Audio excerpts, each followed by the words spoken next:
mbokk déglukat yi ñu ngi amati mbégte di leen dalal ci seen émission Allo Docteur talaata bu nekk la 19h ba 20h30 ñu ngi ànd ak Val d'Afrique comme d'habitude mooy suñu sponsor traditionnel ànd aussi ak ordre des médecins ak Sud FM tey jii di talaata yemoo ak fanweeri fan ak benn ci weeru mars atum 2020 ñuy di dalal docteur Seynabou Mbow Kassé docteur Seynabou ñu ngi lay nuyu.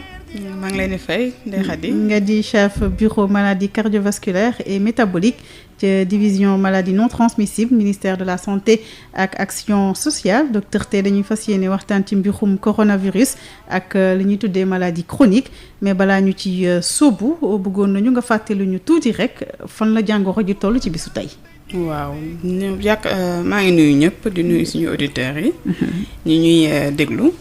donc je pense que tey suba jot ngeen a dégg communiqué bi ñu jot a def par rapport ak évolution wu cas yi donc gis nañ ne quand même cas yaa ngi continuer di évoluer donc c'est l'occasion aussi de parler un peu ci relation yi am entre maladie bi am Covid-19 bi mais aussi par rapport ak suñu patients yi nga xamante ne mooy suñuy naataango suñuy am di jàmm ñi nekk population bi ñi nga xamante ne dañuy présenter maladie chronique yi donc juste pour ñaax leen gën leen a fàttali seen bopp nu ñu war a def pour moytu vraiment jàngoro bi nga xam ne jamono ji mooy lëmbee àdduna bi yëpp. est-ce que mën nañu am tuuti chiffre ci bilangu tey bi. bilangu tey bi ni nga ko déggee tey donc am nañu 13 cas de plus. donc fukki cas ak ñett yu bees. waaw fukki cas ak ñett yu bees. benn cas importé yi ci des yëpp ay contacts yi nga xamante ne ministère bi ñu ngi leen di topp. gis nañ ne am nañ ko. ci biir loolu itam am nañu ñoo xamante ne wér nañu mooy 12 guéris yi. donc globalement loolu mooy cas yi fu ñu toll nii pour journée tey bi.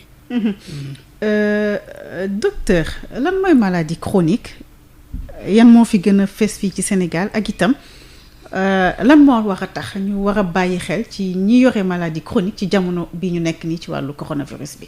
maladie chronique dafay jàngoro boo xamante ni nit ki bu ko amee dafa war a dund ak moom giiru dundam. donc daf koy am pour toute sa vie et loo war a xam loo xam ne da nga ko am war a dund ak moom sa giiru dund dafa war a am noo war a doxalee noo war a nekkee aussi bien ci paj bi mais itam yow par rapport ak sa hygiène de vie am nga noo war a defee.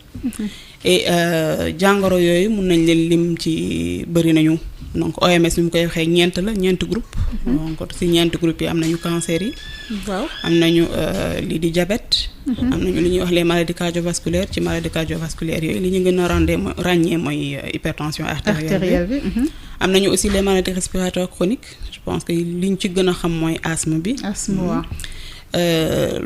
loolu mooy ñeenti groupe yi nga xamante ne OMS moom la déclaré mais Sénégal dafa jël boole ci ñaari yeneen groupe feebar yoo xamante ne sonal na yenn askan yi muy drépanocytose bi ak hémophilie bi. d'accord donc yooyu ñun lañuy gën a tënk ci maladie chronique mais liste bi yamul foofu ndax bëri nañu. bëri na ay xeet lu ñuy wax ci maladie chronique yi. mais yi ñoo ci gën a fës fii ci Sénégal. voilà lu tax ñu war ci bàyyi xel ci jamono bi ñu nekk nii. lu tax ñu war ci war a mën a bàyyi xel mooy dafay nit ku bu ko amee. déjà da nga war a dafay affecter sa état immunitaire. si yenn jàngoro yi ci biir lu xam ne lu demee ni ki diabète xam nañ ne boo ko amee. sa état immunitaire dafay wàññeeku dafay faible. te fu mu faible infection da lay yomb. donc jàngoro bii ak beneen jàngoro bépp buy maladie pathologie infectieuse. mu dal la da lay yomb. beneen fànn bi itam mooy que ni. exposition bi benn la aussi bien ñi am feebar bi ak ñi ko amul mais risques yi ñi nga xamante ne pour nga am ay forme grave dafay gën a yokku ci maladie chronique ci ñi nga xamante ne dañoo am maladie chronique yi parce que tout simplement bu fekkee ne nit ki dafa amoon état immunitaire boo xamante ne wàcc na infection bi mun na gën a compliqué yeneen cas yi mun na gën a indi ay problèmes cardio-respiratoires comme li ñu koy gën a gisee le plus souvent ci cas grave yi nga xamante ne moom la ñuy gis ci coronavirus bi. cas grave bu ñu koy wax lu muy tekki docteur Seynabou. cas grave mooy ka nga xamante ne moom yamatul ci signes yi nga xamante ne moom la ñu gën a gis. ñamatul ci mandarga yi. ci mandarga yi ñuy gën a fësal. mooy ni ma ko donc mun na dem ba am infection bu compliquée. mun na itam mu affecté noyyi gi. mun naa affecté noyyi gi mun naa affecté problème mu xol gi mun naa affecté rein yi donc foofu bu boobaa nit ki sa pronostic vital mun na da ciy joué waale. donc en gros loolu la ñuy gën a wax cas grave et ñii groupe personnes yii nii ñu lim sànq ñooñu risque ñu def cas grave dafay gën a yokk ndax feebar yi nga xamante ne lalu na déjà nekkoon na fii ci nit ki. balaa ñuy ubbi antenne bi dama la dégg sànq ngay tudd baat bu ñuy wax système immunitaire te ku xam jàngoro coronavirus xam ne tudd nañ ci tout le temps li nga xamante ne moom mooy suñu système immunitaire nasax na wala nasaxul tey soo ko doon expliquer ñi ñuy déglu ci baat yu gën a leer système immunitaire boobu loo leen di wax lu muy tekki. Pour expliquer ko dañ naan nit ku ne ci sa yaram am nga défense maanaam am nga ay soldats. waaw yu lay aar. Naturellement. am nga ay soldats yu lay aar bu la dara bu infection wala dara ñëwee ñooñu di ñuy jug aar la xeex ak infection bi ba nga xamante ne yow di nga protéger wu ñu mën ko daan. yenn feebar yi dafay attaquer sa organisme ba nga xamante ne sa système soldats yooyu day néew lool yi fiy nekk ba nga xamante ne pour ñu mën a xeex ak jàngoro ji day metti. donc yow la ngay am ci soldats yi mën a xeex ak jàngoro ji dootul bëreeti wala la fay nekk ni ñuy war a xeexee duñ ko defee. te maladie chronique yi souvent dafay attaquer système. ci yoon voilà lu mel ni diabète par exemple day attaquer sa système immunitaire. d'accord jërëjëf docteur Seynabou Mbow Kassé kon ñu wax ne ubbi nañu antenne bi ci 33 825 18 30 ñu ngi ànd ak Val d'Afrique ordre des médecins ak Sud FM ki ñu dalal tey jii moom mooy chef bureau maladie cardiovasculaire ak métabolique ci division maladie non transmissible ci ministère santé ak action sociale ñuy waxtaan ci maladie chronique yooyu la moo xam diabète hypertension artérielle drépanocytose hémophilie ak insuffisance problème respiratoire aigu lu ci demee ni asthme yooyu yëpp kon naka lañ ci war a bàyyee xel ak ban vulnérabilité la ñu ko am di présenter ci wàllu coronavirus asalaamaaleykum. waaleykum salaam wa rahmatullahi wa barakatuhu. sëriñ bi déggante wuñ bu baax boo mënee yokk sa baat tuuti. soxna Ndeye Khady. waaw man la Mouhamed Thiam Mbour. Mouhamed Thiam ñu ngi lay nuyu. mbaa yéen a ngi si jàmm. alhamdulilah. waaw di commencer par ñaanal Sénégal yàlla def ci jàmm bu bari. amiin. di gërëm waa kër docteur. di leen wax du courage. di leen wax du courage daal parce que liggéey bi metti na waaye yàlla na yàlla taxawu leen. amiin. waaw di wax léegi par rapport coronavirus ak maladie chronique yi. waaw. nañu gën a ñaax njaboot yu ndaw yuy dem dox yi bàyyi fa mag yi. nga xam ni bu ñu demee indi jàngoro ji ñooñu vulnérable ñooñu la ñuy gën a exposé.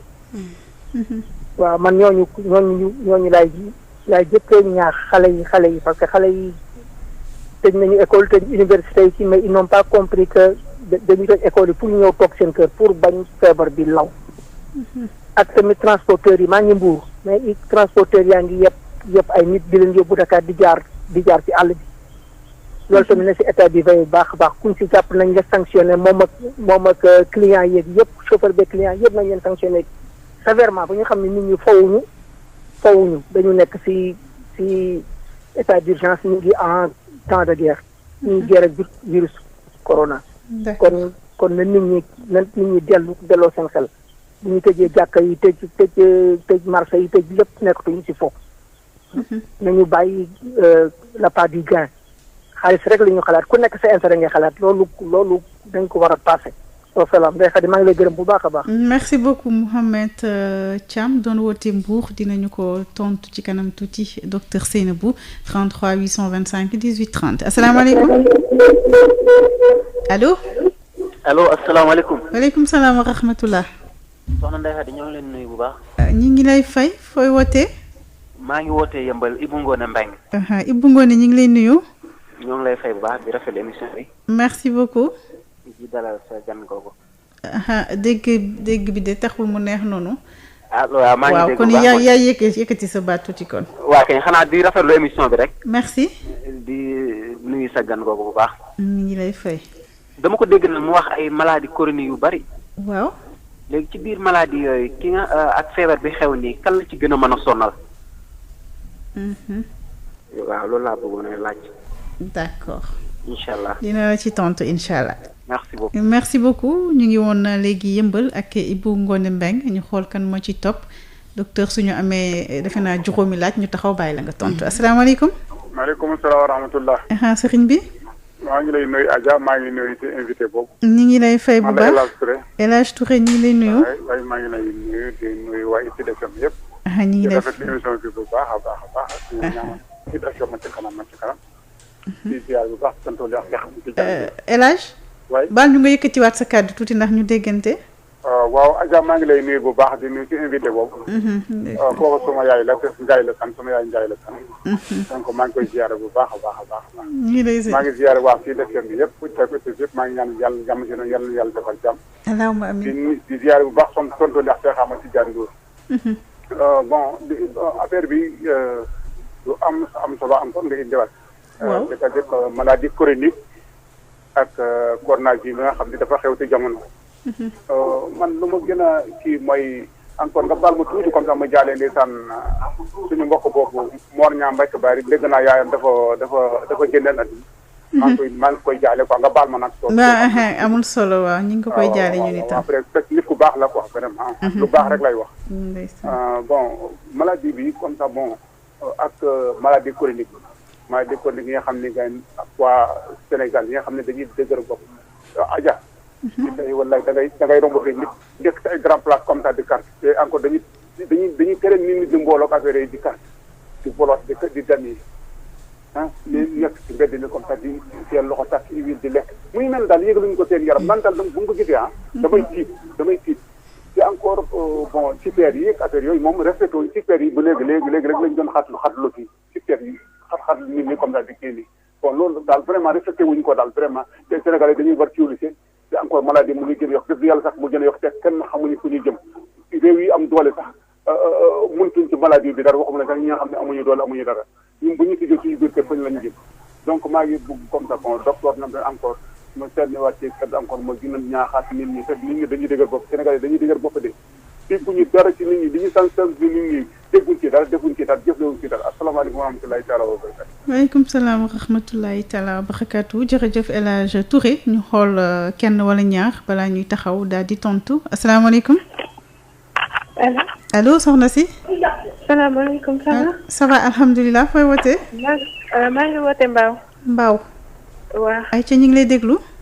dama amoon benn question bu ma bëggoon de poser médecin bi. waaw mi ngi lay déglu. par rapport ak asthmatique yi. en dehors de mesures d'hygiène yi ñu wax yi yan précaution la ñu mën a jëlaat pour mën a éviter jàngoro bi. d'accord. merci beaucoup madame. 33 825 18 30 ñu xool kan moo ci topp ak laajam asalaamaaleykum. maaleykum salaam wa rahmatulah. docteur. sëriñ bi na nga def. sant yàlla gannaaw bu ko jógee mbaam yaa ngi Lat Mbengue. Lat Mbengue. doomu Oustaz Alioune Sall waa. d'accord. li may def rek mooy féliciter ñaari docteur yi muy yow ak docteur bi nga invité. non benn docteur moo fi nekk. ci liggéey bi am solo wax dëgg yàlla gis nga sunu docteur yi rek war naa tax ku ci bañ boppam sunu docteur yi rek war naa tax biñ na la toogal rek nga toog. waaw ndax boo xoolee nombre bi am na nu muy demee rek mën na dem ba ëpp leen doole maara day taali yàlla na bu mu am. waaw kon li ñuy ñaan rek mooy ne ñun ñëpp toog rek ci suñu kër yi rek te déglu leen te ñaanal leen suñu borom yokk leen a ndamal. amiin. incha allah lenn rek laa bëggoon a gën a fàttali mooy numéro vert bi. waaw damay dégg ci benn groupe WhatsApp ma bokk ñuy wax ne numéro vert bi liñ ci woote di jot yombul ba am ku vocaloon oote ci numéro vert bi nee na gis nga numéro vert bi laay woon ni waaye pour jot leen jëfandikoo waaye nee naa leen nag loolu taxul leen woon a jóg comme woote di def ci WhatsApp bi naan xool leen ak yooyu moom. taxul leen woon a jóg li taxoon jóg mooy ku am soxla nga woote ku amul soxla nga bàyyi. waaw foofu moom maa ngi ciy laaj biiree ñëpp ndax loolu laa wax ci groupe ba waaye li may gën a bàyyi loo xel daal mooy ñi gën di bàyyi xel numéro vert bi rek incha allah rabbi di ci woote ku am soxla nag la ñu wax. woote ci ñi saafara sa mbir mais bëggoon naa xam nag ci feebar bi. bu ñu dégloo publicité bi mu ngi wax ba naan apat mais apat boobu noonu laa xool laa déglu mënuma comprendre apat googu lu mu ci bëgg a wax. mooy ci signe yi waaw ci signe yi lay détaillé mais apat gi laa xamul lu mu bëgg a wax foofu. waaw ma ne woon tamit docteur bi ñu si gënee mën a dimbale incha allah mu gën a xam li loolu waaw. d'accord. ok barakallahu fiikum. merci beaucoup jërëjëf kon ñu may ñu tuuti rek docteur Seynabou Mbow Kassé daal di tontu moom mooy chef bureau maladie cardiovasculaire et métabolique division maladie non transmissible ministère de la santé ak action sociale te ñu ngi wax ci wàllu coronavirus ak maladie chronique docteur dañuy njëkkee ak Mohamed Thiam Mbour. mu ne déjà mi ngi encouragé personnel soignant bi yëpp ci effort yi ñuy def ngir jëlee fi jàngoro ji waaye itam jël en charge ñi nga xamante ne jot na leen dugg beneen bi mooy dafa bëgg attirer attention ndaw ñi nga xamante ne ñooy faral di génn dem beeg dikk bi kon ci ñoom la gën a fës nee na ñoom ñooy génn mais aussi ñoom ñooy dellusiwaat ci kër yi fekk fa personne âgée mag ñi te ku wax mag xam ne souvent itam dafay faral di ànd ak maladie chronique seen vulnérabilité naka la demee ak cas bi mu posé nii xale yi génn te war a mën a ñëw xëy na indi feebar bi mu jëm ci mag mi nga xamante ne moom système am tam xam naa day xawoon na sax ndax âge am ak yenn xeetu feebar yi effectivement wax na dëgg parce que baagante boobu génn beeg dem beeg ñëw bi mooy tax ba vraiment nit ki am su jàngoro gi te fu mu amee jàngoro ji ñëw dugg ci kër gi bu jëlul matuwaay ñu wax mun naa wàll kii nga xamante ne dafa doon mag wala mu am ci jàngoro yi ñu lim sànq muy maladie chronique yooyu te bu ko wàllee ni ñu waxee sànq donc dafay exposer nit ki vraiment à ce que mu développer des formes graves donc loolu il faut vraiment ñu mën a respecter recommandations yi ñu leen jox mesures yi ñu leen wax ñu respecter ko mooy toog bi bàyyi dem bi dikk bi xale yooyu nañuy toog ci kër yi parce que dem beeg dikk bi comme ni ñu ko waxee ci ngay virus bi nee nañu du dox yow miy dem ak dikk ci dem ak dikk boobu yaa koy faire circuler donc soo demulee boo ñëwulee demuloo fenn demoo dikkoo donc virus bi du circuler ba nga koy mën a am dañuy wax ne kii dem mooy jëli voilà donc loolu vraiment il faut ñu ciy bàyyi xel xam ne kër yi dañoo am ay mag yu fa nekk am nañu tamit mag ñii tamit ñenn am na ñoo xam ne am nañu feebar yu ñu lim sànq muy maladie chronique donc il faut ñu jël en compte loolu pour vraiment jéem leen protéger da ngay njëkk a protéger sa bopp mais itam protéger waale ñii nga bokkal kër te nga xam ñuy ay personnes vulnérables. lan mooy gën a caractériser vulnérabilité personnes âgées yi ci biir jàngoro ji tey. c'est par rapport à l'âge comme ni ñu ko waxee plus nga gëjëm mag na nga mënoon a sa yaram nu mu mën a réagir comparé ak ki nekk ndaw bokkul. say soldats day. waaw say soldats li ngay jëm mag donc sa capacité sa faiblesse donc day tax ba tu es beaucoup plus exposé. donc kii di personne âgée bi kii nga xamante ne porteur na tamit de maladie chronique yi à peu près ñoo bokk même situation.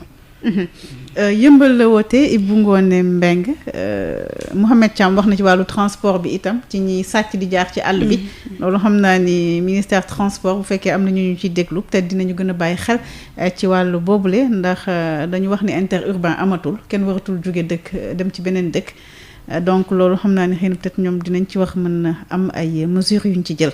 yëmbal Ibou Ngoné Mbengue nee na maladie chronique la dégg ngay wax sànq ba tey nee na ci maladie chronique yi nga xamante ne lim nga ko ana ban wala yan ñoo ci gën a exposé tey par rapport ak jàngoro ji dugg si dëkk bi.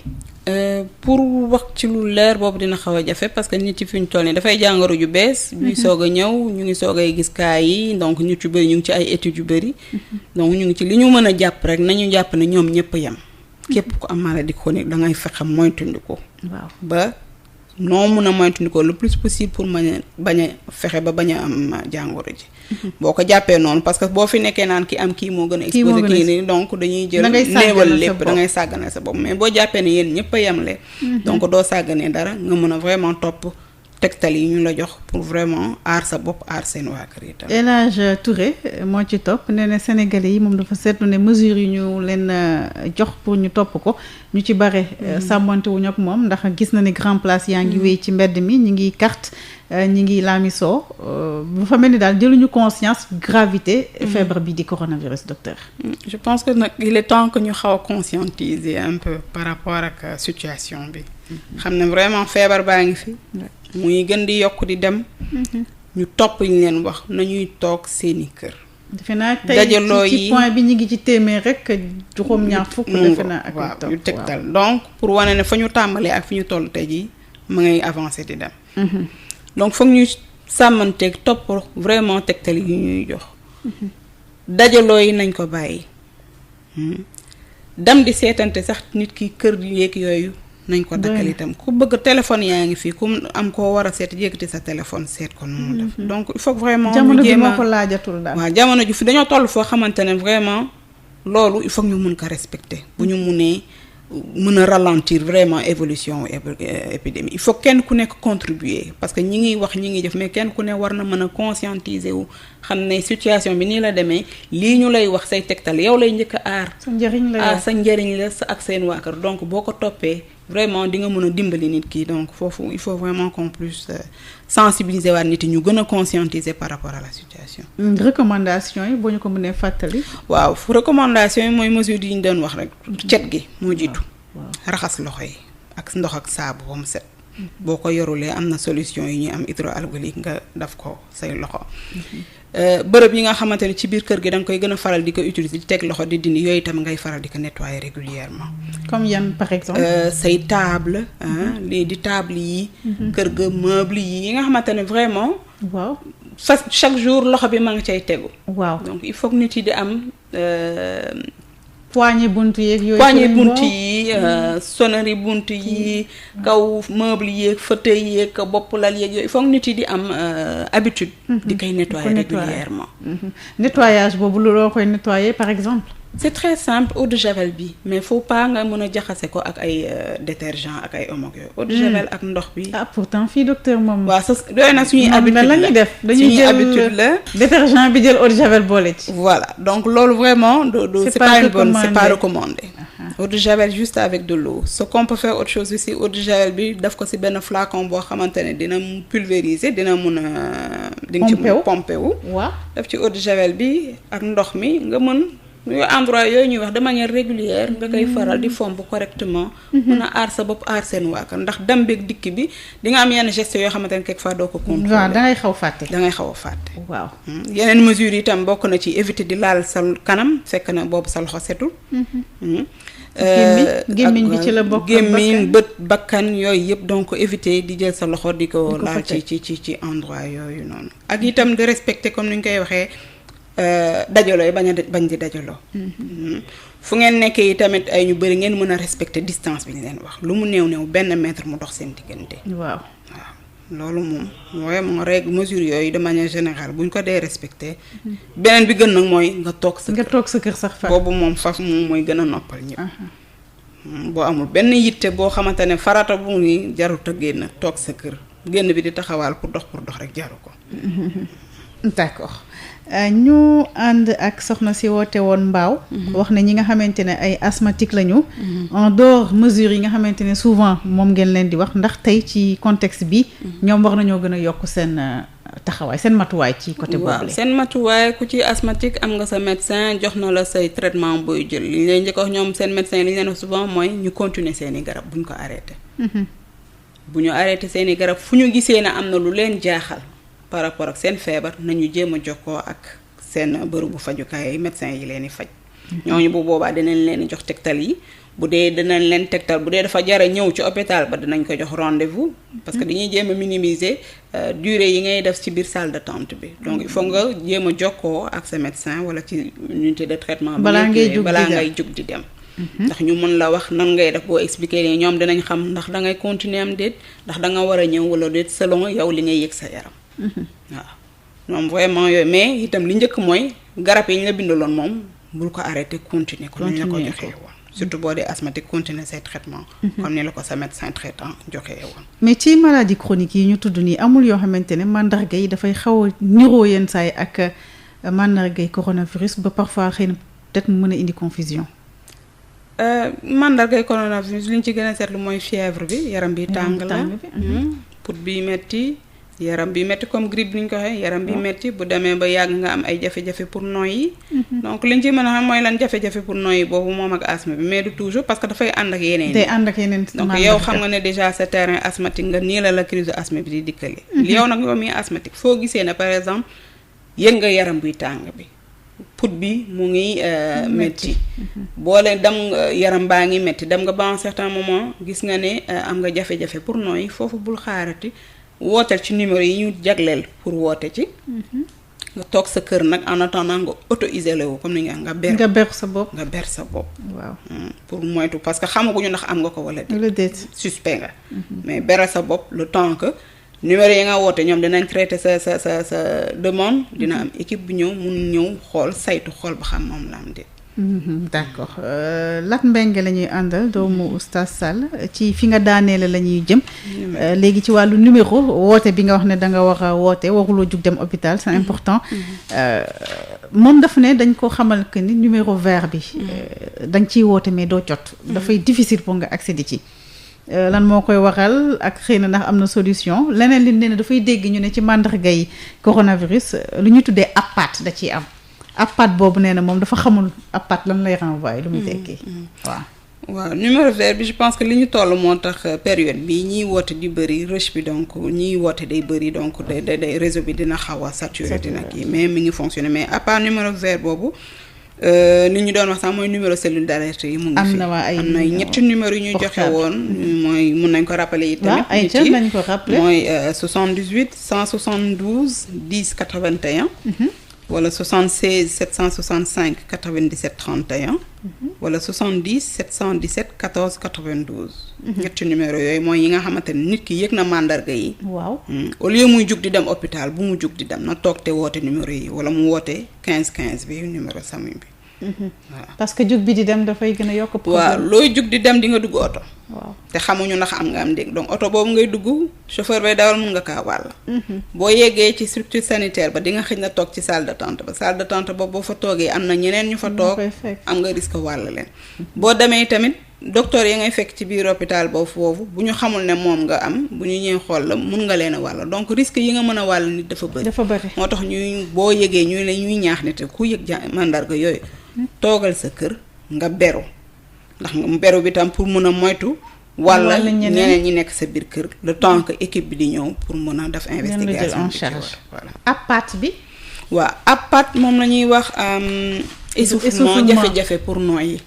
donc bokk na ci mandarga yi feebar bi Covid-19 bi donc moom la ñuy gën a wax nag nit koo xamante ne dox na dem na ba benn moment pour noyyi correctement jafe na ko donc day xëcc nooge pour mu mun a noyyi bu baax mooy APAT bi voilà d'accord kon liste bi jeex na Pape ci 33 825 18 30 ñu ngi ànd ak docteur Seynabou Mbow Kassé di chef bureau maladie cardiovasculaire et métabolique ca division maladie non transmissible ministère santé ak action sociale te ñu ngi ci coronavirus ak maladie chronique ñu xool ki ci ligne bi asalaamaaleykum. waaleykum salaam. soxna si na nga def. maa ngi si rek. fan nga ñuy woowee. maa ngi leen di woowee depuis Dakar. Sacré-Cœur. waaw. ayca ñu ngi lay déglu. waaw di rafetlu émission bi ngeen def. merci. parce que effectivement nit ñaa ngi woote di poser question surtout ñi am ñi maladie chronique parce que loolu effectivement nekk na loo xam ne ñun xawoon nañ ci jaaxle ñun ñi am maladie chronique parce que boobu léegi ñi ngi naan moytu leen toog leen seen kër waaw waaye au delà des mesures yi nga xam moom la ñu wax ñëpp respecté ko ñun gisuñu woon suñu bopp ci mesure boo xam ne dañu ko wax pour ñun ñi nga xamee ni ñoo vulnérable pour ñu gën a mën a aar suñu bopp waaw donc émission yu mel nii dafa am solo comme ça ñu joxe leeral yi waaw léegi nag ma amoon nag benn laaj tamit pas par rapport sax ak feebar bi nii parce que tontu yi ngeen tontu yi léegi ak docteur Mbow leer na nañ ak ku am sa traitement nga continuer di ko continuer boo gisee lu la jaaxal nga woo sa médecin d'accord waaw léegi man dama gis ni dañu def ay réduction xam nga suñ joxee heure boo xamee ni dañ naan bu kenn génnati couvre-feu mais dafa am ay nit ñoo xamee ni génnuñu ci mbedd yi nekk ci tali yi di dox mais dañuy nekk ci biir koñ yi nekk ci buntu kër jàmbur yi te loolu du point de vue sécurité dama gis ni daal loolu wóorul pour que police bi également léeg-léeg ñuy xaw dugg ci koñ yi ci biir koñ yi waaw ñuy dugg léeg-léeg ci biir koñ yi ak aussi bu ñu amee numéro boo xamee ni ñoom dañ ko war a communiquer nit ñi xam bañ numéro la ñu war a woo ba ñu gisee nit ñoo xam ne dañu nekk di circuler ci mbedd mi te wala ñoo circuler parce que comme gis nañu fii ay faux gendarme ak ay faux médecin boo defoon naa kit mu nekk ay nit ñoo xam ne dañ nekk ci biti di xool nit ñi di xam nuñ leen di attaquer parce que mbedd yi wér na donc wóorul daal d'accord waaw wóorul mais daal may rafetlu émission bi di encourager docteur Mbow di encourager sunu médecin yëpp di ñaan yàlla nag moom mi am yërmande mu gaaw teggil ñu lii amiin képp koo xamee da nga am jàngoro bi sunu borom dolli yërmande dindil la ko. allahumma amiin. ñi nga xamee ni jotuñu koo am yàlla aar leen ci musal leen ci. amiin yaa xabi. waaw jërëjëf. jërëjëf suñu soxna soosule woote Sacré-Cœur 33 825 18 30 asalaamaaleykum. allo ñi ngi ànd ak Val d'Afrique moo leen di may seen émission asalaamaaleykum. waaleykum salaam wa rahmatulah. kii honorable la de. waaw. député Serigne Mor Niang la bu Mbacke Bari. ñu ngi lay nuyu Serigne Mor Niang. maa ngi lay di nuyu soxna si nga daral. ñu ngi lay fay di nuyu auditeurs yëpp di ñaan réew mi rek comme ni ma ko faral defee yàlla mi nga xam ne jàmm ci loxoom rek la nekk yàlla dolli ñu jàmm. allahumma amiin ba tasaare ko ci biir réew mi. amiin amiin. feebar boobu médecin yeeg yenn rajo yi ak télévision yëpp ngeen dugg ci kër yi wax ak askan wi parce que feebar bu méttee te dafa gaaw wala tam dafa gaaw te dafa métti. nga tubaab yi maa ngi dégg léegi Italie yi ñooy ak Espagne gis nga Espagne moo jël record bi tey bu subaa ñu ne États-Unis le grand puissance moo àdduna bi ñu am doole ñëpp soxna si ñëpp dañoo jaaxle kon képp ko am mbokk mbaa nga mën a wax ba nit ñi dégg la mbaa nga am kàddu war ngaa génn daal ñu fexe ba kenn ku ci nekk toog rek ba yëf yi dal bu soobee yàlla léegi yàlla jële ko fi ñu ngi ñaan yàlla jële ko fi amiin amiin ci sa commencement wax dama dégg nga teg feebar boobu ñu wax dermatose SS xam nga yooyu yow waxoon naa la ko fii ci banlieue bi am na ci koo xam ne amoon na ñeenti kër gaañu ci génn kër xam nga loolu métti na te borom kër ga sax mujj na génn àddina ba métti na mu bàyyi fi ay xale yoo xam ne nii fi may waxee nii soxna si bu dee yéen daal mën ngeen ci dara muy action ak sociale yi ña ko yore daa ngi ñaan ngir jëmi yàlla ñu ñëw dimbali si leen fii ñii de sonn nañ de soxna si te émission santé la kon ñooñu bu ñu amee feebar dermatose SS am ñeenti nit yu gaañu ci borom kër ci kër gi ak borom këram muy juróom xam nga loolu ko wax méttiwul amoo xol bu yërmande te noonu bu ñuy woote ci rajo bi waxuñu dañoo xiif waxuñu dañoo mar waxuñu dañoo manqué dañu lekk waaye dañu ne suñu askan wi ak suñu dëkkandoo yi ñu dëkkal coono gi ñuy dund moo tax ñu dugg ci émission santé bi defe na bu ñu ko waxee gars yi dinañ jóg mais ba ma ko fi kaas ba léegi nii gisuma kenn ku fi jóg joxoon naa leen sax numéro téléphone bu foofu mais gars yi kenn dugalu ci dara te ñoom seen numéro baa ngi noonu joxewoon naa ko mais ba léegi kenn aide daal mën naa social daal moo manqué ci réew moo tax feebar bi yokk soxna si parce que nit ñi xiif mar wala ko amee problème yore maladie boo xam ne dafay la yóbbu à vie kooku xam nga métti na kon may ñaan ñi nga xam ne ñoo yore action sociale yooyu ñu ñëw seet si nañu seet si loolu daal yow maa ngi la koy sàkk soxna si nga def ci sa loxo de la santé bi defe naa mi ngi ñuy dégg ak ñi nga xam ne ay bon volonté te am doole yëpp lañ jóg waaye feebar bi daal soxna si lu ngeen di mën a wax ba nit ñi jóg faxasu gisangu ba sa tey lekk loo xam ne dafa tàng jër te bàyyi ñu sant faal ak jaañ nag lu leen neex lekk ak heure bu leen neexee di lekk bu set duñ ko tàngal ba mukk médecin bi mu ngi toog foofu ñam dañ koy tàngal waaye jóg rek jubali ca waañ wa rek sa waay loo ba fekk rek daal di commencé jël sa kudd rek di dóor muy daanu rek comme ñoom soose ñoo lu ñuy def noonu yal nañu yàlla defal jàmm jërëjëf allahumma amin jërëjëf Serigne Mor Niang ci 33 825 18 30 ñi ngi ànd ak Val d'Afrique moo leen di may seen émission asalaamaaleykum. waaw sëriñ bi na nga def. ñu ngi sant yàlla baax man Baara Cissé. Baara Cissé ñu ngi lay nuyu Baara. ñu ngi leen di fay di nuyu sa émission boobu sonn. Baara baal ñu nga yëkkati sa kàddu tuuti ndax ñu gën a mën déggante. waaye ñu ngi leen di nuyu sa vidéo soxna Seynabou moom di rafetlu xam-xam bi bu baax a baax. jërëjëf. waaw di wax ne kontaan nañu bu baax ci émission bi ñëpp maa ngi bëgg a dugg waaye xam nga ligne bi daal ñëwoon. waaw. même rajo bi temps yi dañu koy jàpp waaye day xaw a tàgg léegi rek ci géej wax ji. après dama bëggoon a laaj comme feebar bu ñuy wax mooy affaire corona bi. waaw. li nga xamante ni yàlla dogal ne dañuy liggéey ci biti nga xamante ni si sa liggéey ci biti nga nekk nga xam ne moom daanaka am nga droit dem di liggéey waaye. Baara baal ñu nga gën a yokk tuuti sa kàddu dégguñu daanaka li ngay wax. ma ne. waaw. waaw nit ñi nga xamante ni maam daa fekk maam ci ñun seen liggéey daanaka ci biti lay doon. ñii liggéey ci biti. waaw da nga xam ne dañuy liggéey ci biti maam suñu ne feebar bi maam dañoo wax ne nga toog sa kër dañu maam loi bi may nañu ñu dem di liggéey dem ba ñëw.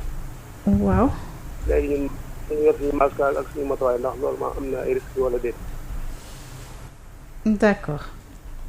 waaw ñu ngi rafetlu xam-xam bu baax a baax. jërëjëf Bara Cissé 33 825 18 30 ñu xool kan moo ci topp ak laajam jëm ci docteur Seynabou Mbow Kassé chef bureau maladie cardiovasculaire et métabolique ci division maladie non transmissible ministère santé ak action sociale am na ku nekk ci ligne bi Pape Lay asalaamaaleykum.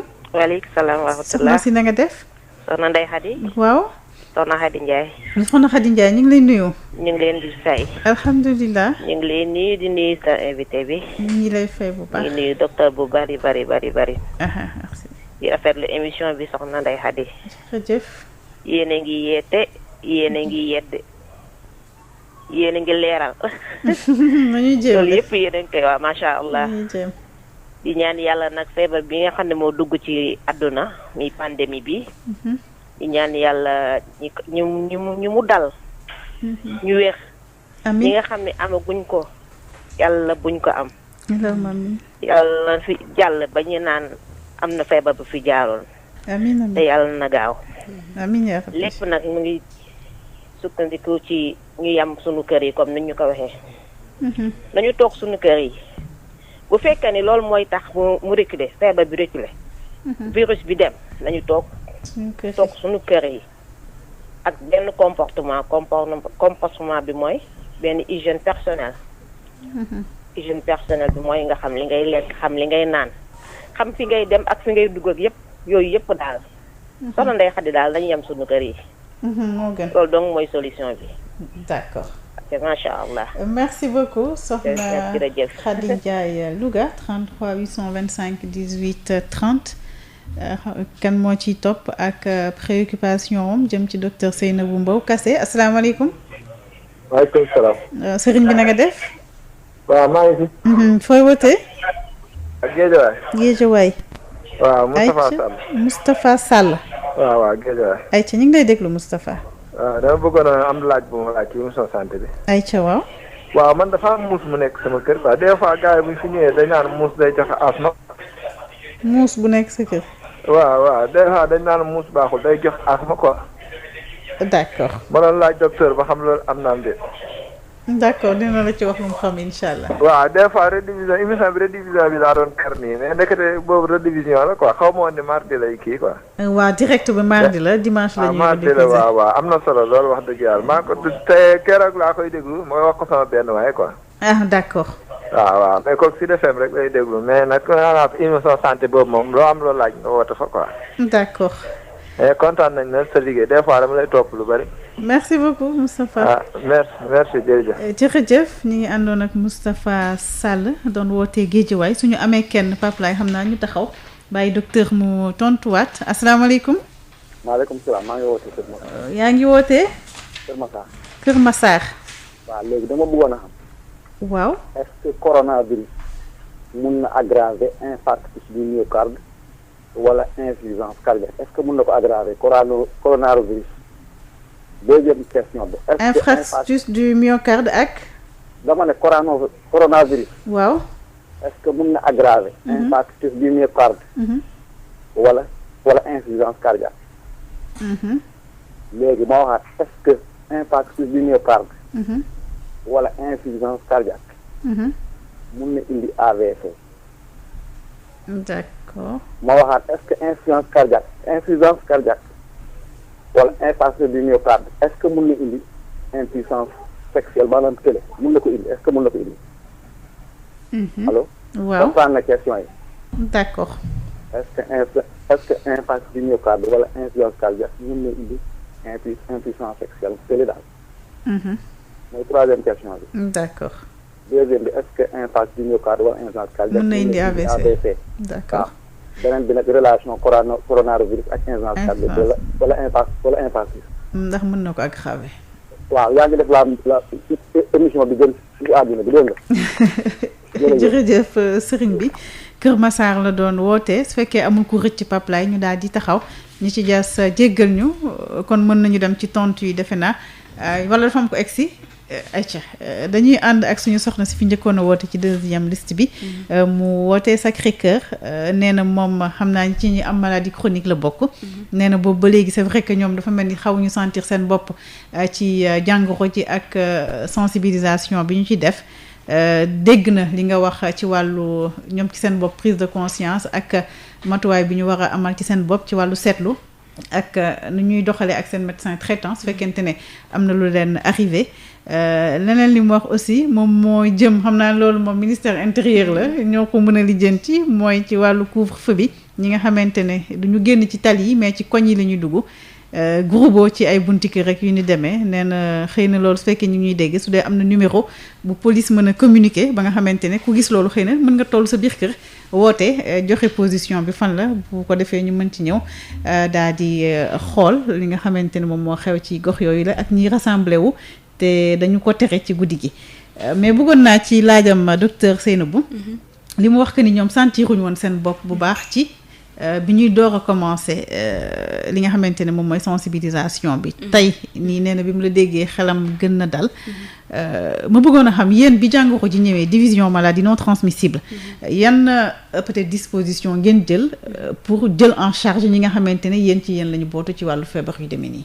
waaw je pense que disposition yi ñu jël mooy lii surtout comme dañuy lëkkaloog ak experts yi ñi nga xamante ne ce sont les spécialistes mooy les cardiologues ñi jël en charge diabète bi ñii di les pneumologues aussi les neurologues les néphrologues ñi nga xamante ne ñooy jël en charge aussi sànq si biir lim bi maa ngi wax mais maladie rénale chronique ci la bokk mooy ñi nga xamante ne am nañu insuffisance rénale donc ñun dañuy lëkkaloog ñooñu di liggéey bu baax donc pour ñoom ñi nga xamante ne ñooy spécialistes yi ñoom ñooy faj maladie directement ñu mun waxtaan ak ñoom pour ñu gën ñoo jox surtout recommandation yi ñu mën a jox les personnes yi nga xamante ne ñu ngi dund ak jàngoro yi ñu lim sànq. donc loolu bokkoon na ci suñuy jéego yu ñu dox yu njëkk parce que xam nañ ce sont des personnes yoo xam dañuy exposé donc il fallait quand même que ñu mën a waxtaan ak ñoom ba ñu xelal ñu wax ñu ne vraiment lii mooy recommandation yi ñuy teg pour que ñii di dund ak feebar yi ñu mën a respecter ko pour mun a moytu jàngoro ji di coronavirus. donc recommandation yi donc de manière générale mooy ko doon wax sànq bu njëkk bi mooy bi ma waxoon sànq mooy respect traitement bi donc dañuy respecter seen traitement nu ñu leen ko bindelee woon ni leen ko seen médecin joxee ñu continuer di ko naanee mais aussi ñu fexe am dose stocku garab quand même bu doy. waaw parce que ak tension yi ñuy gis léegi ci stock yi xam naa daal dina xaw a peut-être compliqué ci koo xam ne jëlul sa disposition. voilà donc foog ñuy jéem a jël seen i matuwaay par rapport ak stocku garab yooyu jël seen i am seen stocku garab quand même bu doy boo xamante ne du ñu dem di jànkonteeg ñu ne bii manqué na bii amu fekk bii liiw la. par exemple ki nga xamante ne dafa amee maladie chronique moo xam diabète la hypertension wala yeneen ak yeneen yi ñu fi tudd yëpp drépanocytose wala hémophilie ñooñu par exemple seen stock day war a assurer ba 1 mois 2 wala 3 ça dépend lan ngeen leen di jox tout dépend ci médecin traitant bi rendez-vous boobu mu koy jox ndax ñenn ñi di nga xam ne dinañ leen jox rendez-vous 3 mois ñenn ñi dinañ leen jox rendez-vous 1 mois donc médecin traitant bu lay bind ordonnance en fonction sa rendez-vous ci la lay bindalee garab bi ak quantité bi doy pour sa rendez-vous bi balaa ngay ñëwaat nga mën a continuer say garab. waaw donc loolu il faut ñu respecter loolu mu am seen stock boobu garab. yooyu ñu leen di bindal. bu seen rendez-vous jotee bu dee yëguñu dara seeni yaram nañuy woote d'abord woo seeni médecin traitant. xam ndax jar na ñëw am déet médecin bi noom ci biir waxtaan gi dina leen mën a wax bu dee dafa am loo yëg sa yaram xam loo xamante ni daanoo ko woon yëg dina organiser ak yow sa rendez-vous nga mën a ñëw doo fa yàgg mën a dem mu seet la correctement bu dee gis na par exemple loo xamante ne amul dara lu la jaaxal dara lu la mettul mën na au téléphone tamit mu réadapté xool. sa garab yi ngay naan noo koy jëlee ak lii ak lii mu jéem la joxaat. pourquoi recommandation boobu. dañuy bañ nit ki faral di gën a dem ci structure sanitaire yi di exposer boppam balaa nga yegg ci structure sanitaire yi di nga dugg oto boobu di nga exposer sa bopp. donc loolu la ñuy bëgg a minimiser. li ñu naan ñu toog seeni kër ñu jéem ko minimiser koo xamante ne da nga am maladie chronique foog ngay respecter ses rendez-vous mais ci situation bu demee nii. ñoom li ñuy bëgg balaa ngaa jug di dem na nga woote. mu wóor na leen bu lay jox rendez-vous tam mun la jox rendez-vous boo xamante ne ak heure bi mu lay jox nga mën ko respecter boo fa ñëwee doo fa mën a nekk di taxawaalu bay mën a exposer sa bopp ci situation yi. d'accord Serigne Mor Niang mu ne jàngoro coronavirus feebar bu garaaw la. ci soo ko xoolee bitim réew ak seen système ni mu dëgëree ci wàllu système santé te dem nañu ba daanaka ñu ci bari saturé nañu pour ñu gérer cas yi mi ngi leen di commencer indil ay jafe-jafe mais aussi jàngoro ju gaaw la ci ni muy wàllantee. mu nekkoon li ñu war a def mooy ñu toog suñu kër yi. loolu mooy conseil bi muy jox ñëpp ñu ngi ko ci remercier ci conseil boobule mais mu wax aussi ci drépanocytaires yi. ki nga xamante ne dafa am SS forme SS bi docteur. xam nañ ni SS bi bu metti la quand même. souvent ay urgence la ñuy nekk. ñi ngi hôpital ñi ngi am ay douleur. seen cas seen tableau clinique dafa xaw a metti ñoom lan ngeen leen di wax ci cas yu demee nii ci situation bi ñu nekk nii. bon comme man je ne suis pas très spécialiste si nga xamante ñoo leen di jël en charge mooy les hématologues ak ñi leen di jël en charge foofu ñun lu ñu mën a joxe ce sont des recommandations de manière générale. waaw générale. donc ñoom mooy li ma waxoon sànq rek ñuy jokkoo ak seeni docteur ñoom docteur yi leen di faj xam nañ bu baax naka la paj bi tëddee la nga yëg ci yaram bu jaree ñëw hôpital comme bu dee urgence la foog nga ñëw hôpital. parce que ku nekk xam nga sa médecin traitant. voilà ñoom d'habitude xam nañu parce que lu ñuy feebar bu ñuy yàgg dund ak ñoom la yàgg na ñuy dem hôpital xam nañu bu baax ak kan lañuy ko leen di suivre la plupart du temps. waaw donc li njëkk daal mooy jokkoo ak seeni docteur continuer garab yi ñu leen doon jox nuñ ko daan jëlee. bu ñu yégee loo xamante ne vraiment musuñu ko yëg seen yaram wala loo xamante ne signes yoo xamante ne yëg nañ ne lii forme yi mu ngi commencé jéggi dayo boobaa ñu woote docteur bi ñu organiser wu parce que lépp lu ñuy wax organisation la organiser wu pour boo mënee dem rek ñu mën la jël en charge le plus rapidement possible. ñoom est-ce que bokk nañ ci ñi vulnérable trop. voilà ñoom itam ñu ngi ci groupe bi xam nga bi may listé sànq si maladie chronique yi boole naa ci drépanocytose ñoom itam ñu ngi ci groupe les personnes qui sont à risque de développer des formes graves. d'accord Bara Cissé la ñuy àndal nee na xam nañu ne mesures yi mooy ñuy toog suñu kër wàññi génn bi dem beeg dikk bi ak laamisoo bi mais ci ñi nga xamante ne nag nee na faaw ñu génn dem liggéeyi wala ñu doxi seeni soxla yu urgent ñooñu yan risque moo leen di xaar waaye itam xëy na yan matuwaay la ñu mën a jël pour mën a protéger seen bopp. risque bi rek mooy nga exposé waa feebar li ñu leen di gën a ñaax rek mooy respecter matuwaay mesure d'hygiène yi. farataal raxasoo ak loxo bi.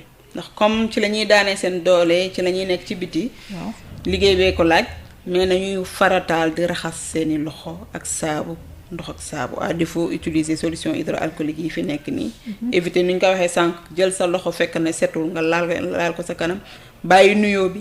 joxante loxo bi waaw bàyyi dajaloo bi groupe boo di taxaw di waxtaan. bàyyi jegeyantoo bi itam yooyu yëpp nañ koy faral di respecter comme il le faut correctement. te itam di nemmeeku seen yaram foo toogee ne sentir nga gis nga ay mandarga yoo xamante ni ñu fi joxe sànq. xaw na njort ne feebar bi na nga mën a woote le plus rapidement possible. soxna Khady Ndiaye Louga nee na toog suñu kër bokk na ci liy tax ñu rompre chaîne de transmission bi docteur. boobu moom defe naa conseil bu ñuy jox les mesures bu ñuy joxe tout le temps. toog kër ga daal comme ni nga ko waxee moom li ñuy wax sànq virus bi doxul. nit yee koy doxle mu ñoo koy transmettre bon boo toogee transmission bi dootul amati. doo gis te keneen koo mën a dajeel ba mun ko jox doomi jàngoro bi donc toog sa kër daal boobu mooy bi gën. boole ceeg cet gi tam. boole ceeg cet bi donc cet bi moom moo jiitu. waaw lépp. cet gi moom moo jiitu lépp toog sa kër nag soog cee toog. d'accord Guédiawaye Moustapha Sall nee na dafa dégg ñu ne muus mën na jox nit asthme dafa amee muus nee na këram su dee mën nga ko ci tontu. waaw loolu maanaam muus bi kii karaw muus bi moom mooy facteur souvent déclenchant crise de asthme. donc moo mën a loolu déclencher waaw ku amee asthme dañ lay déconseiller ngay denc ngay am yooyu sa kër. yi di muus yeeg moytu yenn tapis yi mbaaj yi cuuraay yeeg lépp luy am saxaar yooyu dañ souvent seeni médecin bu ñu demee gis leen dañ leen vraiment ñaax leen conseiller leen pour ñuy moytuñu ko yooyu. d'accord Kër Massar la ñuy mujjee nee na coronavirus ndax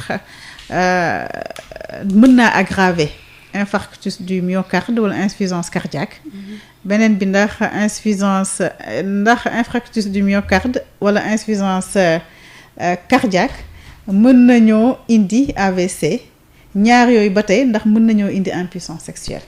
waaw lii de defe naa suñu mbokk cardiologue yi. ndax question bu spécialisée la donc cardiologue yi ñoo ci gën a mën a mais dinaa jéem quand même. waaw parce que bu ñu nee infarctus du myocarde boobu benn urgence la donc du loo xamante ne da nga koy yor lu yàgg. donc loolu lu aigu la luy ñëw teew nii donc ute nag maladie chronique yee ñu wax ne. waaw donc ki am maladie chronique mun na jékki-jékki indi complication am infarctus du myocarde li ñuy owee le plus souvent mooy crise cardiaque lañ koy wax donc crise cardiaque da ngay jékki-jékki am métit bi ak lii ak lii jékki-jékki daan donc moom a coronavirus mun nañ ne am na ay études yu nit yi def naan yenn saa yi da koy feeñ mais ba tey c'est pas on est en ay études la. donc loolu je pense que bëgguma dugg ci domaine boobu parce que c'est beaucoup plus de la spécialité des cardiologues. d'accord donc pour bañ cee xuus lu bëri. mais insuffisance cardiaque boobu souvent ki am pathologie chronique ki am maladie chronique mun na développer complication bi ba egg insuffisance cardiaque noonu. donc fekk donc terrain boobu mu ngi fi. waaw nit kee ngi tegu donc boo amee coronavirus li ñu doon wax sànq risque pour mu probabilité pour mu am forme grave bi dafay yokk day yomb donc loolu moo leen ni moo am lien bi am entre les deux ndax insuffisance cardiaque mën na indi AVC donc mën na ko indi aussi donc insuffisance cardiaque problème mu pompe la mooy xol gi ni mu doon doxee mënu ko doxee correctement donc bu yàggee mën na indi tamit problème accident vasculaire cérébral impuissance sexuelle impuissance sexuelle boobu defe naa boobu musuma gis corrélation bi ñu doon donc là on va peut-être laisser après le soin suñu spécialiste ñu gën a kii mais entre insuffisance cardiaque et impuissance sexuelle amagul lien buñ ci établir Val d'Afrique la ñu àndal ci suñu émission Allo Docteur su fekkee am na keneen ku nekk ci ligne bi ci 33 825 18 30 ñu daal di koy ubbiwaat maladie chronique ak coronavirus asalaamaaleykum allo ñu ngi ci seen émission Allo Docteur 19h la ba 20h30 ànd ci ak docteur Seynabou Mbow Kassé mu di chef bureau maladie cardiovasculaire ak métabolique ca division santé division maladie non transmissible kon ministère santé ak action sociale 19h ba 20h30 la ñu daal di ànd ak moom ci 33 825 18 30 asalaamaaleykum. waaleykum salaam soxna Ndeye Khady. sëriñ bi na nga def. maa ngi lay nuyu di leen ziar Modou Touré. Modou. Touré. waaw Modou baal ñu nga gën a yëkkatiwaat sa kàddu tuuti rek. Modou Touré. waaw fooy wootee. maa ngi lay woowee Géejawaay. Géejawaay. ay ca ñu ngi lay déglu. waaw xanaa di rafetlu seen liggéey la waa Sud FM. merci. rawatina yow mi nga xam ne yaa def émission bi di Allo Docteur. jërëjëf. ñu ngi lay wax docteur ngay bañ mais mën a jëlee si bopp si docteur yaa ngi ci milieu docteur yaa ngi ci milieu docteur bi. ñoom docteur Seynabou ñoom ñoo am titre boobu. waaw en tout cas ñu ngi lay remercier bu baax di la souhaiter bonne. merci beaucoup. léegi docteur bi nag dama ko amoon benn question bu waaw. mais. allo. allo oui ma ne. waaw. dama soo nekk ci benn place boo xam ne allo. waaw ay ca ñu ngi dégg. waaw dañ doon jaay ay produit mooy produit yi ñu def ci affaire tool yi nga xamante ne dafa am ay produits ci nu mu tuddati. pesticides yi wala. justement waaw. ma demoon na ba am problème mu nooyi. ma nooyi damay aj sama dënn bi damay yenn saa sax damay ñëwee sans boobu bi óbbali. waaw. après ma demoon def rajo dem rajo 2 fois mais dañu wax ne dara nekku ci amul benn problème mais ma gis ne ba léegi loolu maa ngi ko yor ça fait ba depuis 2016 ba léegi. 2016. waaw depuis 2016 def naa rajo ñaari yoon mais dañ maa wax ne mais amul benn problème daal. te ma gis ne ba si instant su ma sonnee damay am problème mu nooyi wala ma xaw a am stress maanaam ma mer wala ma nekk si ay problème bu ko defee daf may dikkal. waaw léegi nag ma ci doon laaj ci docteur moom lan moo ci. ci xalaat ndax waaw justement ban yoon damay teg daal ndax def naa ñaari yoon 2 fois rajo mais dañu wax ne amul benn problème. d'accord. merci beaucoup jërë ngeen jëf. jërëjëf Modou Touré doon wootee Guédiawaye 33 825 18 30 ñu jógee Guédiawaye xool kan mooy ñëw ci wàllu coronavirus ak maladie chronique asalaamaaleykum. waaleykum salaam madame. sëriñ bi na nga def. ça va bien. fooy wootee. Parcelles. Samba Ndiaye waaw. Samba Ndiaye ñu ngi lay déglu Samba. waaw dafa am lu ma bëggoon poser médecin bi. waaw. à propos li fi xew barki démb le cas de docteur Sambala. donc en fait le gars là si tu le vois dans les plateaux. Moi en tant que profane. je sais bien qu'il est très limité sur beaucoup de questions. Donc est-ce qu'il n'y a pas une naïveté de la part de certains médecins qui l'ont suivi? Parce que waa ji boo xoolee da nga xam ni kii am na ay limites daal franchement. Parce que le 3 passé lorsqu'on l'interrogeait sur le coronavirus, qu'est-ce que le coronavirus? Il dit que c'est un virus xawma etc. Donc ça c'est un discours profane. Donc vraiment ces genres de choses là c'est des dangers vraiment publics. Parce que la santé nekkul loo xam ne dañu ko war a fawee. D'accord. Parce que le secteur le secteur le plus noble dans ce pays, je pense que c'est le secteur de la santé parce que ça va directement de la vie des personnes.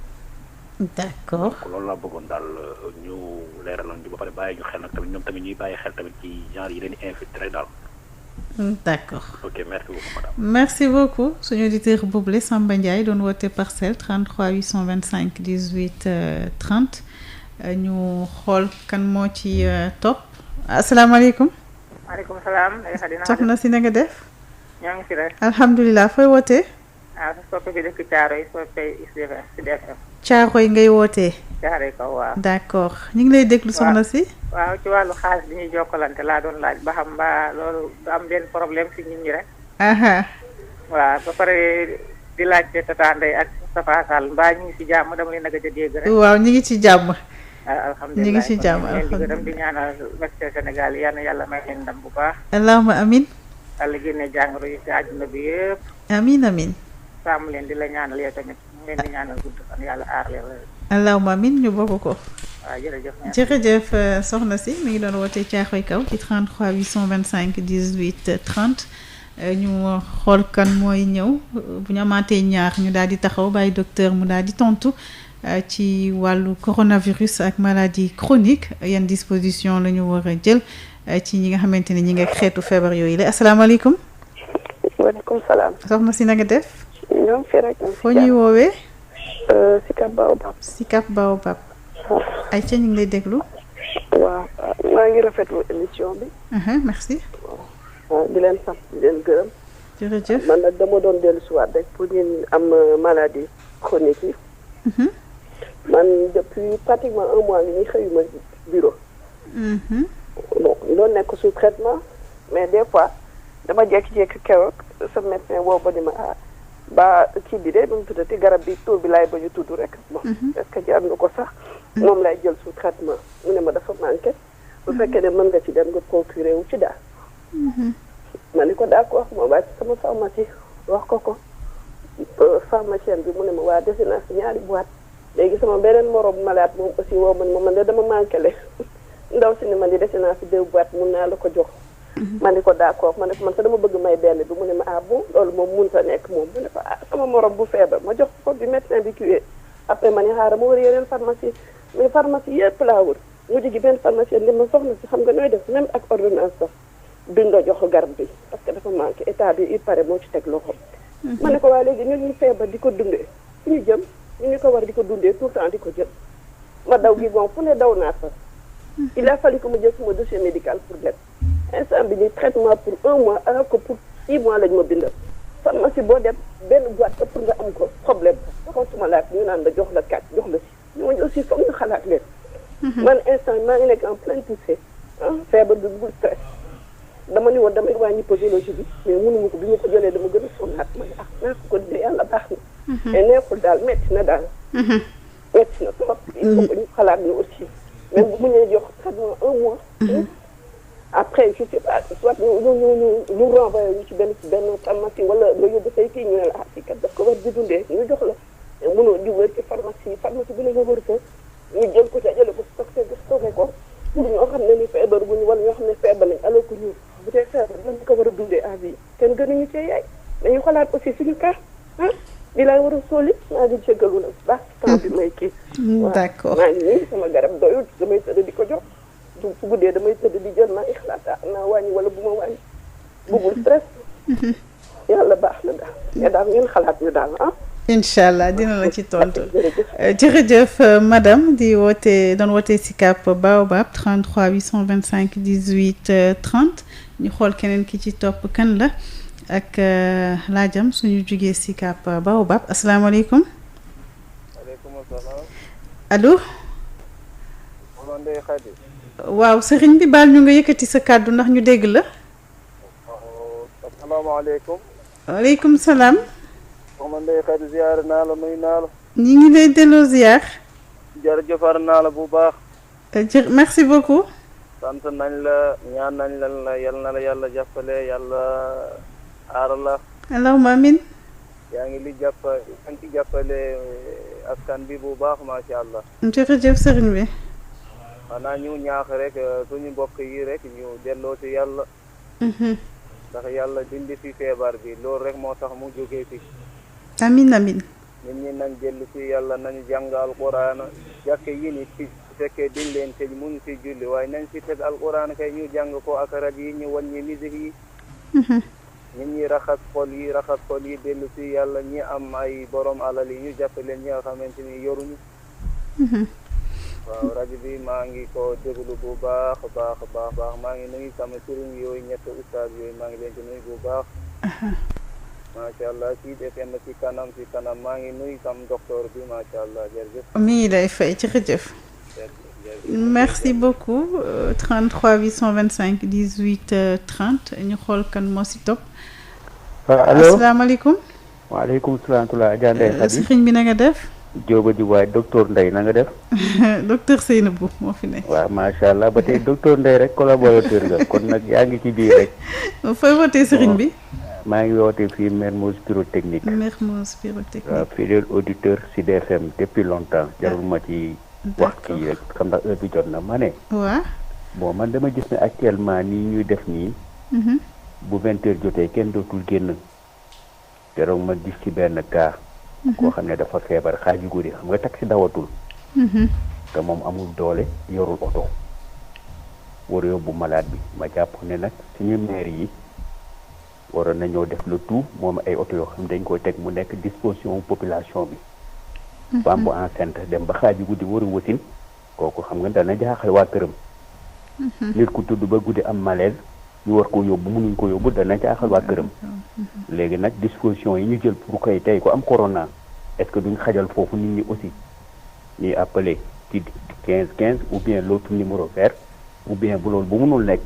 bu fekkee mairie bu nekk au moins am 2 voitures yoo xam day nekk disposition population boobu arrondissement boobu nga xam ne ku am cas rek da ngay woote numéro vert ñëw jël sa malade yóbbu ko. parce que fi mu nekk nii moom ku génn guddi te amoo benn autorisation boo génne yow duma la ko jàngal li la ci fekk xam nga ko. ndegam un médecin la ñuy dóor wala comment dirais-je homme de loi boo xam dafa civilu ba pare doog a reconnaître ne ñoom def nañu erreur waxatuma la ak ku mel ni man koo xam ne. yorul dara amul benn autorisation bu ko may mu dox guddi. loolu daal bëggoon naa ñu boole ko ci mbir mi ndax ma gis naa kaa bu mel noonu. il fallait ko dafa damm ñu jéem a kërëb ko karité ko yooyu ba suba ñu xëy ko yóbbu. te xam nga ne loolu bu doon lu ëpp loolu la kooku bootul day faatu.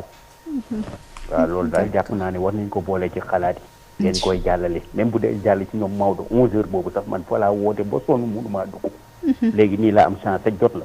damaa jaar par fii mais ci numéro bee laa jaar ba sonn lew mu ma essayé fii jot la mais loolu daal nekk ne cri de cœur boo xam ne man xam naa ne am na ñenn ñu am problème boobu mënuñu koo faj léegi nañ leen ci jàppale ci loolu au moins nañ ñu tegal ay oto puisque lii kat ñun ñëpp xamuñ fu muy dem te ñaan yàlla yal na yàlla gaaw teggi ko mais on sait jamais xamaguñ fu muy egg kon nag nañ boole ci xalaat yi mbir yu mel noonu salaamaaleykum wa rahmatullah. waaleykum salaam wa rahmatullah jërëjëf suñu auditeur boobu lay woote Mermoz Pyrotechnique suñu amee kenn ñu taxaw Paplay daal di tontuwaat ci wàllu coronavirus ak maladie chronique asalaamaaleykum allo 33 825 18 30 ñu may ko tuuti mu yegsi ñu ngi ànd ak Val d'Afrique moo leen di may seen émission talaata bu nekk 19h ba 20h30 su fekkee egsiwul Paplay ñu daal di tontu kon ci li nga xamante ne moom mooy laaj yi ñu ngi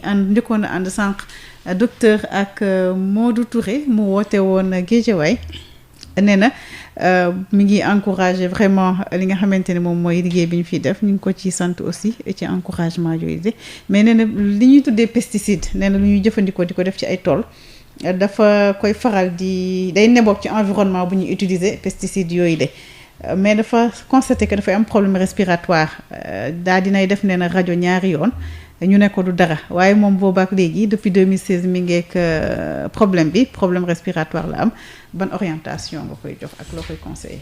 waaw li ma ko mën a conseiller mooy mu rapproché wu service su pneumologie ñi nga xam ne ñooy faj lépp lu jëm ci problème mu dënn problème mu nooy. pneumologie. donc comme yàgg na. et que da doon manipuler donc li gën a wóor mooy bu mu dem après service de pneumologie def foofu une consultation ñooñu dinañ ko wax exactement ce qu'il en est. incha allah defe naa structure yi Fann ak. ñu bari am nañu ko léegi Fann am na pneumologie mën na ñëw hôpital Fann ci service pneumologie pour foofu noonu.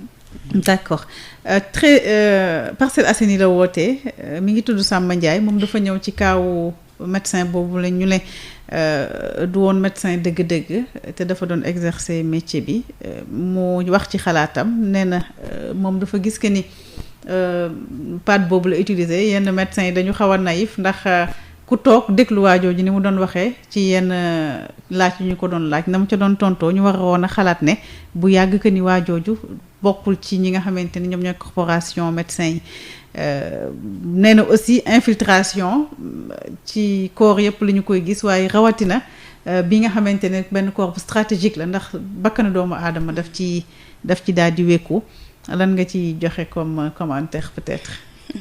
parce que dossier bu nekk ci yoon la xam naa déjà. duñ ci sori comme mi ngi ci dossier mi ngi ci loxoy yoon dañuy bàyyi yoon mu yeggali def li ko war ak moom donc di gën a ñaax rek suñu population yi tamit. ñu xool bu baax def attention. ci ñi dem ci bërëb yi ñuy dem pour faju ji donc xoolaat bu baax loolu daal la ñuy joxe comme conseil. d'accord Caaroy Kaw soxna si dafa woote nee na moom li ko jaaxal mooy xaalis bi ñuy manipuler docteur. mu jaare ci suñuy loxo ñu di ko joxante ndax am na risque ci wàllu coronavirus. yaakaar naa même bu dul coronavirus loolu yàgg naa am risque. ndax xamoo fu xaalis bi jaar. lu gën jaar na ci ku ne. donc foo ko manipuler war ngaa mën a dem raxas say loxo ba mu set. donc bu fi coronavirus tamit nekkee tamit da nga gën a war a gën a renforcer cet gi mais mu nekk fekk ñàkk fi nekk yëpp manipuler xaalis moom foo ko defee fu ne. war ngaa mën a raxas say loxo ndax fi muy dugg yëpp bëri na. ak li mu mën a indi yëpp bëri na donc foog ngay respecter cet boobu daal. mi ngi wootee si Cap Mbao soxna si nee na depuis 1 mois moom liggéeyiwul dafa amee maladie chronique mais ci li mu expliqué jàpp naa ci rupture ci wàllu médicament bi nga xamante ne moom lay jëfandikoo médicament boobu dañ ko réquisitionné nii état bi ko réquisitionné donc traitement sur 6 mois lañ ko bindal mais moom li mu am moom mooy traitement sur 1 mois moom la amagum ni téye ko yenn saa yi neen dafay xalaat ndax du wàññi prise bi ni mu koy jëlee pour mën koo étaler mais bon comme nee lañ ko santé mu jëlee ko ni tension yooyu yëpp am tey jii ci wàllu coronavirus bi lii conséquence la par exemple ci li ñuy waxtaane tey jii muy maladie chronique seen prise en charge ak xëy na yenn tension yi nga xamante ne feebar bi indi na ko te muy metti lool ñoom ci seen traitement ndax seeni garab la ñu war a jëfandikoo mais tey ñoom pour ñu jot ci sax problème la question boobu seen division docteur Seynabou nan la ko mën a gérer tam ñun d'abord ñu koy massaw parce que yombul ngay dund ak feebar boo xamante ne war nga naan garab bi pour mu apaiser la jotoo ko am joloo ko donc di ko massaw am na rupture donc garab boobu li ñu koy wax mooy peut-être mu woo médecin am dina ko mën a xëj na jox tegtal bu dee daf ko mën a remplacer ak beneen garab mu mën ñoo jël beneen garab boobu en attendant maintenant dégg nañ bu baax ñaxtu yi mu wax donc bu ñu yeggee dinañ ko jox kii de droit dinañ ko poser comme ça ñu mën a fàttaliku ne am na fi ñoo xamante ne dañoo soxla garab yooyu et que dañ ko daan jël avant suñu mbokk moom woote woon sànq ne nañu def ay ñaan effectivement mesure nguur gi ñi ngi fi waaye itam ñaan dana gën a yombal kon yàlla nangu ñaan yëpp ba jàng ko ji génn fi Mermoz pyrotechnique la wootee nee na jamono yi ñu ngi ci couvre-feu ak état d'urgence ba tax na guddi gi bu 20h jotee kenn waratul génn yenn saa yi nga am urgence beneen boo xamante ne du coronavirus nga war a bëgg a génn aussi dem hôpital ndax xalaatuñu tegaat beneen numéro vert boo xamante ne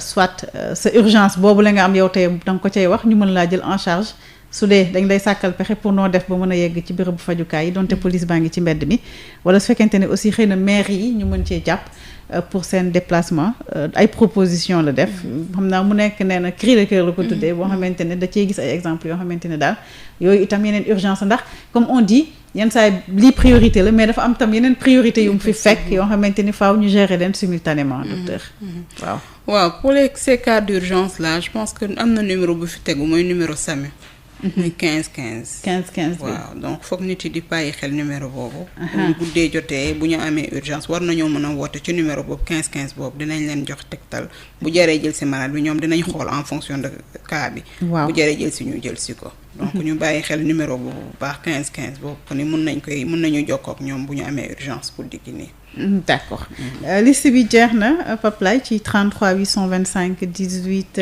30 ñu jëlaat ñaar ba ñetti laaj daal di àndaat ak docteur ci wàllu maladie chronique yi asalaamaaleykum. waaleykum salaam. sëriñ bi na nga def. ça va bien noo def. baal ñu nga yëkkati sa kàddu ci kaw tuuti sëriñ bi ndax ñu dégg. ah d'accord bonsoir ça va bien. ça va alhamdulilah fooy wootee. maa ngi Dakar. Dakar. waaw. ñu ngi lay déglu. ça va bien. ça va alhamdulilah. En fait je voulais juste poser une question au docteur là. mi ngi dégg. Par rapport au souci que j'ai pendant presque 2 ans ou 3 ans comme ça. J'ai tout le temps des palpitations et j'ai fait l'électrocardiogramme 2 fois et j'ai fait l'échocœur. Ben toujours on me dit il y a absolument rien. Alors là j'ai eu des complications puisque le docteur est là, je pense qu'elle est mieux placée pour qu'elle puisse m'apporter des questions à mon inquiétude.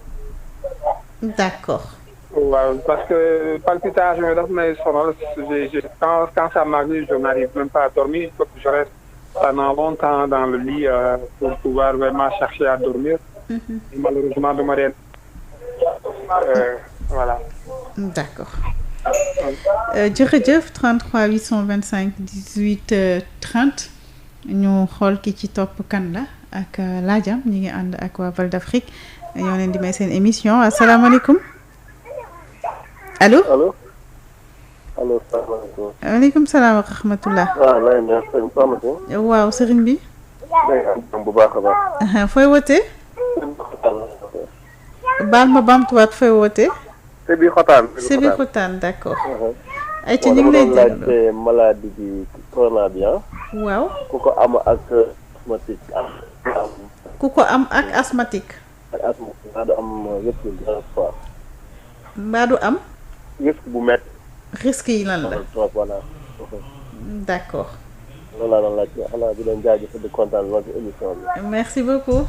allez merci beaucoup. merci 33 825 18 30 ñu jugee Sébi Xutaan xool keneen kuy ñëw asalaamaaleykum allo 33 825 18 30 ñu may ko tuuti mu yegg si ñu ngi ànd ak Val d'Afrique ordre des médecins ak Sud FM di dalal docteur Seynabou Mbow Kassé mu di chef bureau maladie cardiovasculaire ak métabolique de division maladie non transmissible ministère santé ak action sociale tey ñu ngi ci wàllu coronavirus ak risques yi ci nekk ci ñi amee li ñuy tuddee ay maladie chronique dégg ngeen ko sànq ci wàllu hypertension artérielle wax nañu diabète wax aussi luy demee ni ay asthme asalaamaaleykum allo sëriñ bi na nga def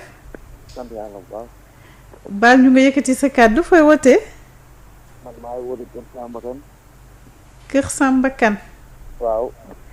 waaw ñu ngi lay déglu. waaw affaire yi de moom doy na waa trop ñu ñaan yàlla jëlee ko ci jàmm. dégg-dégg bi neexul noonu de sëriñ bi su fekkee da nga sore sa combine peut-être nga gën ko jege ndax ñu déggante. waaw bi de réseau bi moo xaw a neex. waaw affaire yi la ñu ñaan yàlla jëlee ko ci jàmm ak salaam rek. allahumma amin. waaw doy na waa trop métti na lool. waaw ñu ñaan yàlla nag mu jeexal ko ci jàmm ak salaam. amin amin. nga delloo kenn ku nekk sa néeg. amin. jërëjëf soxna si. merci beaucoup ñu taxaw tuuti peut-être su fekkee amul kenn ku ñëwaat ci ligne bi kon ñu daal di tontu déjà en attendant laa ci fii ñëwagum docteur kii nee na depuis 3 ans. dafay am palpitation. du nelaw guddi daf ci am jafe-jafe lool def na échocœur def électrocardiogramme mais nee na ñaar yëpp dañ ko wan ne daal. amul dara mais affaire bi jaaxal na ko xëy na lan nga koy joxaat comme conseil pour peut-être mu gën a poursuivre conseil mooy mu delluwaat dem ci docteur toog expliquer ko bu baax wax ko parce que ñoom bu boobaa dinañ gis ne peut-être comme daf na ECG bi électrocardiogramme bi normal na donc xëy na amul jafe-jafe am na yeneen peut-être yeneen problème yu nekk ci suuf moo tax donc foog mu rapproché wu ci médecin dem toog expliquer ko bu baax ñoom dinañ ko wax bu boobaa pousser diagnostic bi pousser rechercher waat xoolaat bu baax lan moo waral loolu noonu. d'accord Sébi Xotaan la wootee nee na lan mooy risque nga am asthme ci kanamu coronavirus parce que sànq ba tey ñu ngi wax waxu noyyi et tout risque bi lan la ndax dafay yokk foofu wala déet. mooy li ñu doon wax sànq rek ci njëlbeen bi ñuy soog a commencer risque yi donc du daf lu gën a indil ay jafe-jafe de li ñu naan problème cardio-respiratoire yi donc mun na indi défaillance boo xamante ne dina jàpp xol bi wala mu jàpp poumon yi gën a indi jafe-jafe yi donc loolu vraiment mooy li ñuy wax cas grave yi ñuy am donc si surtout terrain yooyu lañ koy gisee mooy terrain wu maladie chronique yi donc yooyu mooy risque yi mooy ñu doon wax avant. D'accord Kër Samba Kane la woote woon ñu ngi koy remercier aussi si ñaan yi mu ñaan yàlla na suñu borom nangu docteur bëggoon naa balaa ñuy ubbiwaat antenne bi su fekkee xek na fi ci maladie yi nga xamante ne ñoom lañu cité sànq wax nga sànq léegi nii ci wàllu asthme mais bëggoon naa ci li nga xamante ne moom mooy hypertension artérielle soo ñu mënee expliquer un peu niveau de risque bi ci ban niveau fan la toll.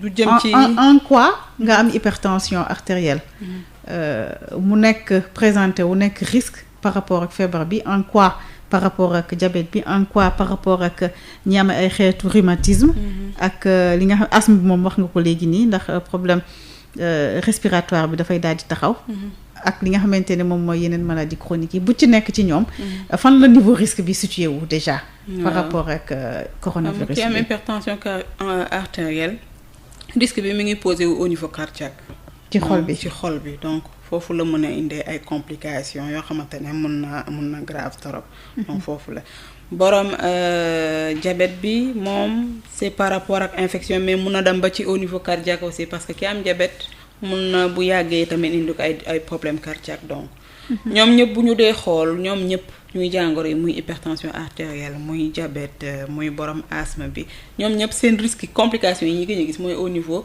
ci xol bi ak ci noyyi bi fa lay gën a fa la risque yi gën a ëppee. xol beeg noyyi bi voilà foofu donc lay dem ba indi vraiment ay complications yoo xamante ne yu mën a jéggi dayoo moo tax ñu leen di wax surtout nañuy moytandiku. D'accord âge bi ak su dee seen traitement wala seen prise en charge dafa déséquilibré muy par exemple nga xamante ne am na hypertension du ko suivre wala am na diabète du topp li ñu koy digal ñooñu la itam nekk nañ dafa mel ni ñoom ñooy gën a vulnérable sax. waaw ñooñu itam dinañ mel parce que dañuy ñëw fekk mu nekk terrain boo xamante ne dafa am déséquilibre.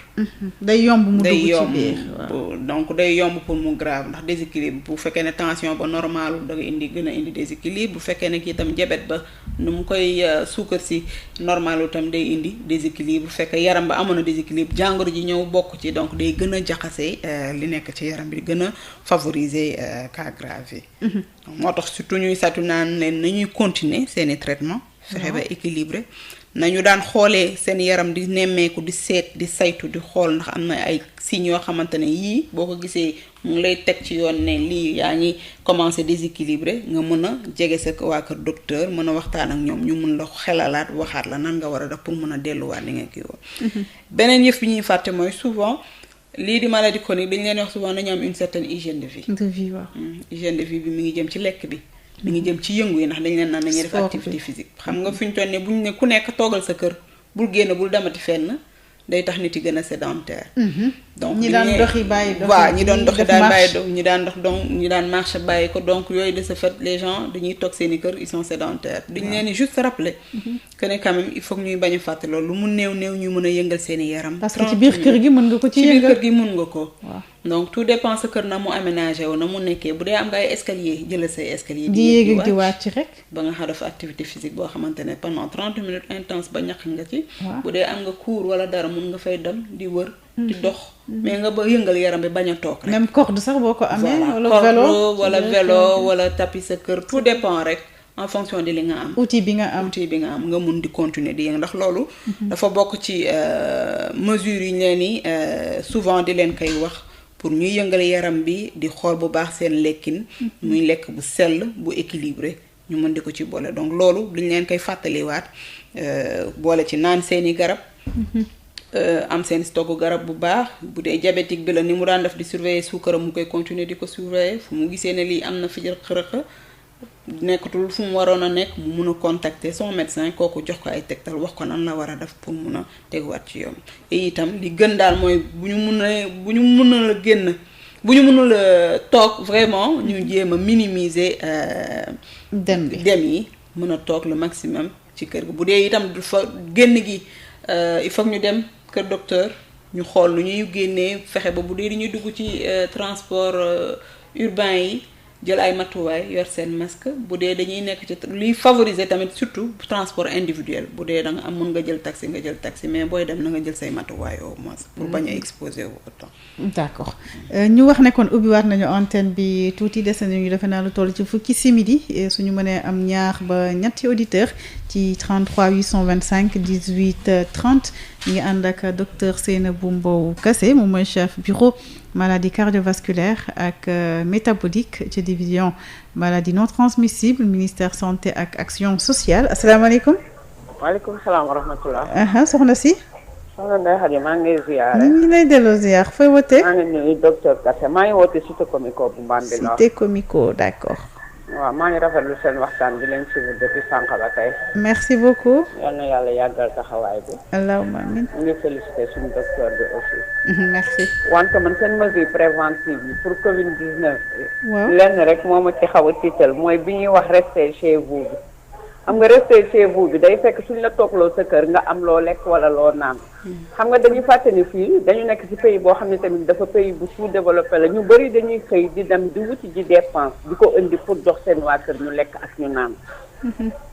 loolu moo ma xaw a jaaxal ci rester chez vous bi. parce que ñu léegi defe naa ñi liggéeyul defuñu dara kenn génnatul ci mbedd mi parce que xam nga nit ku ñuul moom surtout Sénégalais dafa ragal. parce que man am naa sama xarit yoo boo xam ne. mi ngi feebar temps yi déjà bopp bi day métti mu mel ni tension bi dafa xaw a yéeg ma ne ko doo dem mi seeti la xam nga lu mu wax mukk duma dem di fa jële musiba naaru lay kon xam nga ñooñu ragal nañ ñu ci bëri ñuy xëy di dem dañuy wuti ji lu ñuy jox seen njaboot ñu lekk rester chez vous bi nag man d'accord naa su fekkee am na accompagnement suñu yombalee li nga xam ne nit ñi moom la ñu war a dunde mu wóor nañu doo xëy di ko wuti ndax actuellement ñu bëri ñu ngi nekk chômage technique ñu bëri ñu ngi toog seen kër demuñu fenn kon xam nga ñun rester chez vous boobu moom vraiment dina xaw a doy waar ci nit ñi nekk fii ndax su dee dem seeti nit ak nit léegi kenn seetetul kenn ku ne da ngaa tëdd sa kër jàpp sa ay doom mais ñii liggéey daal moom moo ma ci xaw a jaaxal. d'accord waaw loolu xëy na benn kii bu ndaw bu ma doon def la rek. léegi mais sama docteur moom maa ngi koy posé benn question parce que ñoom xëy na ñoom ñu ngi ci hôpital ñu ngi ci district yi. mais man dama corona bi ñu ko toppee nii est-ce que tamit yeneen maladie yi su yàggee duñ leen xaw a fàtt parce que yeneen maladie yi nga xam ne ñemeetu ñoo dem hôpital pour dem ci seen rendez-vous wala ñu dem faju ji léegi ñooñu aussi seen état su gënee empiré wu fan la ñu ci jëm aussi. waaw maa ngi ñaan nag yal na yàlla jële jàngoro bi coronavirus bi yal na fi jógee dellu ba fa mu bu mu dellu fenn sax baaxul ci benn dëkk. yal nañu toog ba bokk ci ñi koy nettali. te ñi mu dal nag yal nañu wér ak jàmm ak salaam. may féliciter encore le personnel soignant vraiment ñu ngi leen di remercier di ñaan yal na yàlla yàggal seen taxawaay te sàmm leen ca parce que ñoom ñoo gën a exposé wu ñëpp. te yàlla dimbale ñu nag jàppale ñu ndax metti na lool te dara xewagul. te nii ma gisee état bi li muy continuer xaw ma nii affaire yi chaque jour ñuy am cas positif yi di gën a dolli. damay ragal ñu jëm ci confinement total te su boobaa moom musiba naaru laay lay doon kon nag yal nañu yàlla jàppale dimbale ñu ndax mesure préventive ak tamit tàllal suñu loxo ñaan ci yàlla julli ci sang bu tedd bi mu jéggal ñu baal ñu te teggal ñu pandémie bi ndax lii mbas la peste bi lii nattu la yal nañu ko teggal ci barke Seydina Muhammad sallallahu alayhi wa sallam ñu bokk ci ñu koy nettali maa ngi jéggalu nag parce que xaw naa guddal ci ngi la koy jéggal jërëjëf Cité Comico la wootee Mbambilor xam naa ni su dee kenn la ñi ci des ñi ngi jéggalu ñi des ci ligne bi su dee am na ku ci nekk ñu jël ko waxtu bi dafa jege juróomi simili moo ñu daal di dese ñu daal di yeewi docteur Seynabou Mbow Kassé asalaamaaleykum. maaleykum asalaam wa rahmatulah. sëriñ bi na nga def. na nga def ça. fooy wootee. maa ngi wootee Tivaouane. Tivaouane. waaw. ay ca ñu ngi lay déglu. waaw man daal kaw la mu doon wax. ku waafee ñii di wot dañ leen war a tere. daa nga ñu ngay wotu ba pare fekk ñu sàngal fa benn sér wala li ñuy wotee waxee nekk feebar loolu war a nañ tere bi at. ñii wotu bu ko wotu dama jënd laay tere. waa kër wax la. d'accord ba léegi maa ngi déglu te waxu leen nañu leen tëj ba leen wat man loolu laa doon wax bu may wax. d'accord. waaw salaamaaleykum. jërëjëf kon foofu la ñuy yem ñi ci des ñu jéggal ñu docteur ñu njëkkee ak soxna si woote woon Cité Comico Mbambilor mesure préventive yi nee na ci jàngoro ji dañuy wax rester chez vous toog leen seen i kër nee na ñu ngi ci dëkk boo xamante ne nit ñi am nañu ay jafe-jafe ñu ci bare seen loxo jotul seen ginnaaw faaw ñu génn ngir outil indi lu ñu jox njaboot gi pour moom loolu dafa war a ànd xëy na peut-être ak mesure d'accompagnement beneen bi mooy nee na est-ce que ni ñu toppee nii lii di coronavirus bi topp ko rek est-ce que du ñu dem à la longue ba yeneen priorités yi comme sànq nañ ko doon waxee muy yeneen urgence yi ñu xaw leen négliger peut-être entre guillemets ba nga xamante ne xëy na foofu la itam dina dem ba indi yeneen jafe-jafe yoo xamante ne xaaruñu ko woon. ci débordement xëy na peut-être tam système de santé bi. waaw je pense que par rapport ak. ma fàtte leneen lu mu wax itam maa ngi jéggalu. ñi nga xamante ne dañu feebar te ragal a dem hôpital. ndax pour ñoom bu ñu demee dañu fay jëlee jàng xoj. waaw dafa ñu tàmbalee ci ñooñu quand même. waaw feebar foog tamit nga dem parce que bu dul lool di nga indil sa bopp leneen. loo xamante ne gën a graaw donc yëg nga sa ne sa yaram lii daanaka woon ci yoon yëg. am nga ay mandarga yoo xamante ne wan na ne. am nga lu la dal donc il vaut mieux nga dem hôpital boo demee ñoom de façon disposition yi ci war yëpp maa nga fa teg nañ ko fa boo demee dinañ la mën a seet comme il le faut. beneen bi mooy ñu wax ci coronavirus ba fàtte yeneen jàngoro yi je ne pense pas que nit yi que structure sanitaire yi dinañ fàtte yeneen jàngoro yi donc lépp lu ñu war pour jël en charge yeneen jàngoro yi ñu ngi koy def ñu ngi koy kon c'est que communication bi fi ñu toll nii peut-être moo gën a bëri lu jëm ci coronavirus bi ndax dañoo toll ci épidémie foog itam ñuy ñaax nit yi di leen fàttali di leen wax jàngoro yi mais terewul faj bi war ci yeneen i jàngoro yi nit yi ñu ngi koy def actuellement ndax boo demee ci service yeneen yëpp ñu ngi continuer di fonctionner comme il le faut. léegi par rapport toog leen seen kër bi waaw boobu de vraiment xam nga moom la ñuy ñaax nit ki pour mu def ko donc conseil bu ñuy joxe vraiment pour mën a moytandiku la bu dee nag ka nga xamante ne moom génn gi ci lay suturloo ci lay kiwee boppam yi tamit muy jéem a góorgóorlu bu ñibbisee mën a respecter les mesures d'hygiène tamit parce que mënuñu tere koo xamante ne bu toogee këram du am lu mu dundalee waa këram tamit boobu day xaw a jafe. mais tout en essayant quand même de respecter liñ leen wax les mesures jël say matuwaay ba mu mat pour mën a moytu jàngoro ji. fi ñuy mujjee mooy Tivaouane fa la wootee moom li mu wax ci li ma ci jàpp xawul woon a leer noonu. mi ngi wax ci risque feebar yi am ci salon de coiffure yi. defe naa ci ñuy utiliser ay lancette di ko bokk et tout xam naa ni sensibilisation moom xëy na peut-être moo jëm ci bu ñu mënul la changer li nga xamante ne moom mooy lampe bi ñuy utiliser ci jamono yu demee nii xëy na peut-être ñu tëj ko parce que xam naa ni ci yenn pays à l'étranger yi seen salon de coiffure itam dañ ko tëj waaw dañu tëj yëpp parce que rassemblement la aussi voilà même bu risque bu utiliser matériel mais lieu la boo xamante ne nit yi dañ fay dajaloo di fa nekk te day nekk milieu yoo xam ne day tëju waaw loxo la ñuy utiliser donc loolu déjà mooy surtout risque bi am par rapport ak jàngoro Covid-19 bii nii donc risque ngi ci biir risque ngi ci parce que foo dem toog sa morom toog à côté keneen nekk fa kii tiim la donc jamono ji toll nañ stade boo xamante ne xamuñu ku ko am ak ku ko amul li gën mooy nga moytu ko bu la kenn jege daal waaw foofu daal defe naa loolu mooy li gën daal toll nañ foo xamante ne xamuloo kii di dox ci mbedd bi ndax yor na kaa bi yoru ko donc yow mii ñëw jàkkaarloog moom nekk ak moom mun naa mu wàllal te doo xam foo ko kii donc vaut mieux moo tax ñuy gën a ñaax nit naan na ñuy toog seeni kër. d'accord waxtu bi jeex na docteur Seynabou ban ndénkaane ngay bàyyi ñi amee maladie chronique yi ci période bi ñu nekk ni ngir ñu mën a mucc waaye itam askan wi yëpp mucc ci jàngoro coronavirus. ndénkaane yi defe naa mooy mesures yi ñu doon jox sànq mesures préventives yi njëkk. donc lu jëm ci jàngoro ji moom la ñuy yàgg di wax toujours respecter cet gi raxas loxo yi.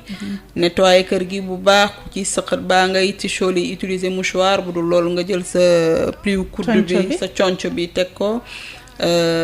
moytu dajaloo gi moytu di dem ci kër nit yi moytu ndi ko joxe loxo bi. nuyoo yi. itam lii bu mënta ñàkk ba ñàkk nga toog sa kër fexe ba moytu nit yi yaa ko bañ a wàññi tànk bi wàññi génn gi. waaw beneen recommandation yi mooy par rapport ak ñi am fee jàngoro ji mooy seeni garab buñ koy arrêté. ñi am maladie chronique waaw nañuy kon ndax jamono ji ci réseaux sociaux yi di nga dégg lu nekk information bu ñuy joxe donc loo am lu la ci jaaxal waaw lu la ci jaaxal woowal sa docteur. moom dina la teg ci yoon dina la jox ay tegtal loolu boo amee lu la jaaxal itam sa yaram. muy mandarga boo gis sa yaram boo xam mosoo ko woon gis yi tamit lu jëm ci sa feebar bi nga am muy diabète muy hypertension mën nga woo sa docteur. bu dee dafa nekk mandarga goo xamante ne dafa nuru ne da nga amee jàngoro coronavirus bi tamit am na numéro yu ñu fi joxe sànq. nga toog sa kër isolé wu woote ci numéro yi et bañ a fàtte itam boo wootee ci numéro yi itam woowaaleel sa médecin traitant pour mu mun a xam ñoom lu ñuy lëkkaloobee ak ñeneen ñi di faj feebar jàngoro bi pour mun la jël en charge comme il le faut correctement. donc fexe ba itam am garab yu doy soo ko amul nga def nan par exemple nga dem pharmacie gisuloo ko da ngay woo sa médecin. waaw woo sa médecin dans tous les cas dina la mën a wax loo mën a remplacer. lu ko mën a remplacer nga mën a jël garab yooyu mën ko teg sa kër. sans oublier nag jox leen ñu bañ a fàtte seen règle d'hygiène yi mooy xool seen lekkin. ak itam di yëngal yaram bi ndax bu ñu ne toog ci kër ga rek caaganiwul nga toog yaakaarloog sa télé. wala ngay toog rek dem ci waañ ba yendu ci suba ba ngoon non donc il faut nga yëngal tuuti yaram bi xool noo koy aménager noo koy defee ci sa biir kër. ba mën a yëngal lu mu néew 30 minutes par jour ci yaram bi. docteur Seynabou Mbow Kassé ñu ngi lay gërëm di la sant. maa ngi leen di remercier di la remercier yow Ndeye Khady di remercier auditeurs yi tamit ñi woote ñëpp. donc voilà. jërëjëf kon ma fàttali ne yow yaay chef bureau maladie cardiovasculaire ak métabolique ci division maladie non transmissible ministère santé ak action sociale te ñu ngi doon wax ci wàllu coronavirus ak ñu yore maladie chronique émission bi kon dinañ leen ko tegaatal dimanche bu brève 15h yi jeexee su loolu weesoo di ngeen ko fekk itam ci suñu site sudfmsenradio.com Pape Lay Dieye moo nekkoon ci machine bi Ndeye Khady Diop nekk ci micro bi ñu ngi leen di jox rendez-vous mardi prochain ci beneen thème ba tey yaakaar na ni ci mbirum coronavirus lay doon ñu ngi leen di ñaanal ngoonu jàmm. Pasti Valda raxul dara dàkkande kese lañ ko defaree produit Valda yi mën ngeen ko am suñuy boutique Valda yi wala ngeen woote ci numéro 77 219 98 45 wala ngeen dem ci www.boutiquevalda.com Val d'Afrique moo leen doon may seen émission Allo Docteur.